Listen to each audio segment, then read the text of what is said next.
Il rapporto tra la mia poesia in italiano e quella in friulano è un rapporto gestito dalla possibilità di rappresentazione che ogni singola lingua può avere. Mi spiego con degli esempi. Il friulano, così come immagino il sardo, come altri idiomi italiani, ha una fortissima presa sugli aspetti naturali. Anzi, c'è di più, è un'adesione quasi biologica che questa lingua ha con gli aspetti naturali. Mi spiego con un esempio. Esiste una parola da noi in Friuli e questa parola è salustri. Salustri indica esattamente quel lembo di cielo che si apre, azzurrissimo, saturo di umidità, tra due tempeste. Una tempesta è appena deposta e l'altra sta in questo silenzio azzurro e in questo cristallo azzurro sta prendendo fiato per disporre la propria potenza, per frustare di nuovo la terra con i suoi venti. Ecco, salustri significa precisamente questo, ma non soltanto questo in friulano. Significa anche quell'intermittenza, quella pausa di lucidità che ha un moribondo prima di entrare nel buio, nel regno dei morti. E si capisce che c'è un'adesione tra biologia e meteorologia strettissima e c'è una parola sola che può esprimere questo concetto, salustri, che non mi viene dato in italiano. Allo stesso modo in italiano porto un altro esempio, io ho la parola limbo per un aspetto preciso del mondo oltremondano. In friulano questa parola non esiste. Per cui diteggiare due lingue non è altro che avere la possibilità di pronunciare con una compiutezza maggiore il proprio io. Qui siamo nella camera di Pasolini, non si può essere non toccati da una certa emozione nello stare qua dentro. Una camera è il luogo dei pensieri più riposti, è il luogo del futuro, è il luogo del passato.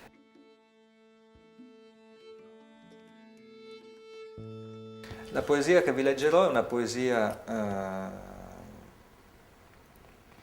che descrive dall'interno il luogo dal quale provengo, che è Chiusaforte, e si intitola Parole povere. Ed è un ritratto proprio ma più che un ritratto è una voce, una voce dentro un coro di muti, coloro che non possono più parlare. Io ho cercato di metterli in figura, di metterli in poesia. La poesia si intitola Parole povere. Uno, in piedi, conta gli spiccioli sul palmo. L'altro mette il portafoglio nero nella tasca di dietro dei pantaloni da lavoro. Una sarchia la terra magra di un orto in salita, la vestaglia a fiori tenui, la sottoveste che si vede quando si piega. Uno impugna la motosega e sa di segatura e stelle. Uno rompe l'aria con il suo grido perché un tronco gli ha schiacciato il braccio. Ha fatto crack come un grosso ramo quando si è spezzato. E io c'ero, ero piccolino. Uno cade dalla bicicletta legata e quando si alza ha la manica della giacca strappata e prova a rincorrerci. Uno manda via i bambini e le cornacchie con un fucile caricato a sale.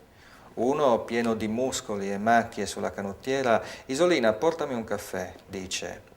Uno bussa la mattina di Natale con una scatola di scarpe sotto braccio. Aprite, aprite, è arrivato lo zio, è arrivato zitto zitto dalla Francia, dice, schiamazzando. Una esce di casa coprendosi un occhio con il palmo, mentre con l'occhio scoperto piange. Una ride e ha una grande finestra sui denti davanti, anche l'altra ride, ma non ha né finestre né denti davanti. Una scrive su un involto da salumiere: sono stufa di stare nel mondo di qua, vado in quello di là. Uno prepara un cartello da mettere sulla sua catasta nel bosco. Non toccarli, fatica a farli, c'è scritto in vernice rossa. Uno prepara una saponetta al tritolo da mettere sotto la catasta e il cartello di prima, ma io non l'ho visto. Una dà un calcio a un gatto e perde la pantofola nel farlo. Una perde la testa quando viene la sera, dopo una bottiglia di Vov. Una ha la gobba grande e trova sempre le monete per strada. Uno è stato trovato una notte freddissima d'inverno, le scarpe nella neve, i disegni della neve sul suo petto. Uno dice, qui la notte viene con le montagne all'improvviso. Ma d'inverno è bello quando si confondono l'alto con il basso, il bianco con il blu. Uno con parole proprie mette su lì per lì uno sciopero destinato alla disfatta. Voi dicete sempre da lavorare, ma non dicete mai venite a tirar paga, ingegnere, ha detto. Ed è già il ricordo di un ricordare.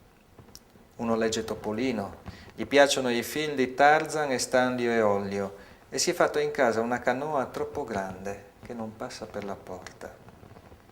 Uno l'ho ricordato adesso, in questo fioco di luce premuta dal buio, ma non ricordo che faccia abbia. Uno mi dice, a questo punto bisogna mettere la parola Amen, perché questa sarebbe una preghiera, come l'hai fatta tu. E io dico che mi piace la parola Amen, perché sa di preghiera e di pioggia dentro la terra e di pietà dentro il silenzio. Ma io non la metterei la parola Amen, perché non ho nessuna pietà di voi, perché ho soltanto i miei occhi nei vostri e l'allegria dei vinti è una tristezza grande.